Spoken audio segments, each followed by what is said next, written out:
to stand out. Now, based on this reality, there are two different approaches you can take. One approach you could take is just improving the quality of your videos.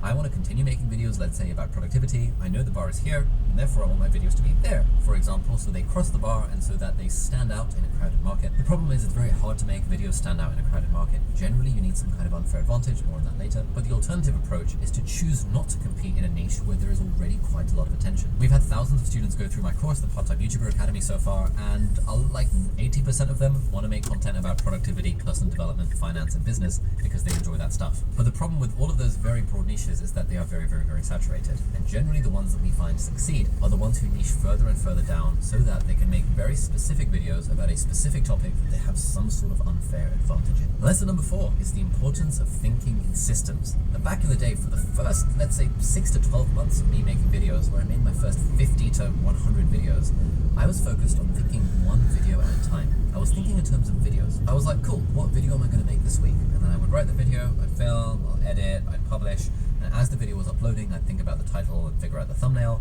I'd publish the video, I'd look at the comments, and then I'd move on to the next one. This is an absolutely exhausting way of making YouTube videos if you're focused on making the videos one at a time. The big level up that I had about a year into my YouTube journey was when I started to think in terms of systems. I read a fantastic book called The E-Myth Revisited by Michael Gerber, which is a book about how small businesses grow and how small businesses fail. And initially I thought I wouldn't learn anything from it, but then I realized that a YouTube channel is a business, and businesses grow through systems and through operations. Now, there are some people that choose to view YouTube as a hobby, and if you want to view it as a hobby, that's totally fine. But if you want to view it as a business, i.e. something that makes money while providing value for other people, rather than as a hobby, which is something you do for yourself for fun, if you want to view it as a business, then there's profound importance in thinking in systems. So instead of thinking, what video can I make today, what video can I make tomorrow, think, what is the system that I can build that would make the process of making every subsequent video way easier than it currently is. This might involve, like I do, having a content library, a database of video ideas. This is all the stuff that we teach on our course, by the way. It might involve systematically brainstorming titles and thumbnails in advance. It might involve having a systematic house style for your thumbnails so it's less work to create thumbnails every time. It might involve having a specific system for how you look at YouTube analytics and what action you can take on them, and completely ignoring the analytics that you don't intend to act upon. The point is, by thinking in systems and by treating your YouTube channel as a business, as a sort of media business, which is basically what it is, you can start to benefit from economies of scale by the fact that you're making multiple videos over a very long period of time. And systems are a form of leverage. It's like the same amount of effort combined with leverage gets you way more output. And especially as part-time YouTubers, if, like I was, you're trying to grow a YouTube channel while you've got a really demanding day job or while you're a student,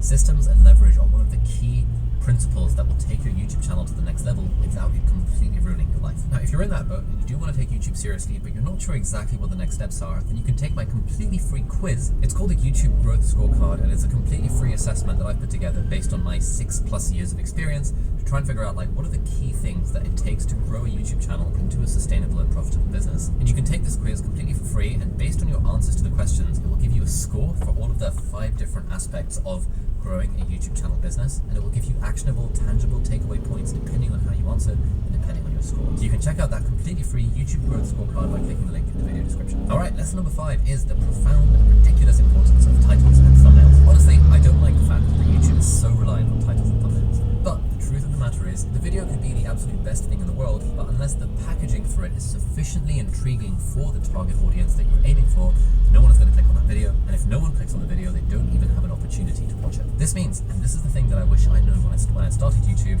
that it's very, very helpful to think about the title and the thumbnail before you even think about writing the video. Back in the day, as I mentioned, I would think about the title and thumbnail as I was uploading the video. This is very, very inefficient because it takes a lot of effort, 10, 20 hours sometimes, to make a video. Way more if you're making videos that require lots of research and lots of effort. And putting in all that research and all that effort and all that time and effort and blood and sweat and tears into making the video, but then thinking about the title and thumbnail as the final 30 seconds is completely the opposite way around of thinking about it. So now what I do on this channel is that we really think about the title and thumbnail first, and only when we can think of a really nice title and thumbnail for a video do we then even consider what the video outline is going to be or think about writing the video. Now, as part of my Part-Time YouTuber Academy, I've interviewed dozens of ridiculously successful YouTubers from several 100,000 subscribers to over 10 million subscribers, and I always ask them, what is one thing that you wish you knew before starting YouTube? And this is the one thing that they say. They always talk about the importance of the title and the thumbnail, and every single YouTuber learns this the hard way, that over time, you've got to do your title and thumbnail first, and then worry about the content of the video itself. What I would encourage you to do is to think about who is the person you actually want to be watching this video. Because whatever the video is, it's not aimed at everyone. This video is is not aimed at everyone. It's aimed at people who want to start or who want to grow a YouTube channel, who are probably quite sophisticated, who are probably highly attractive and very intelligent, people like you. And therefore, it wouldn't make sense for me to make the thumbnail for this video something like this. That would be pretty absurd, right? Like, it's not really the vibe of this sort of educational video. Even though this thumbnail might work for a Mr. Beast video, it's not going to work for a video on this channel because it's a different kind of target audience. So yes, title and thumbnail are very important, but that doesn't mean you need to follow the Mr. Beast formula for titles and thumbnails.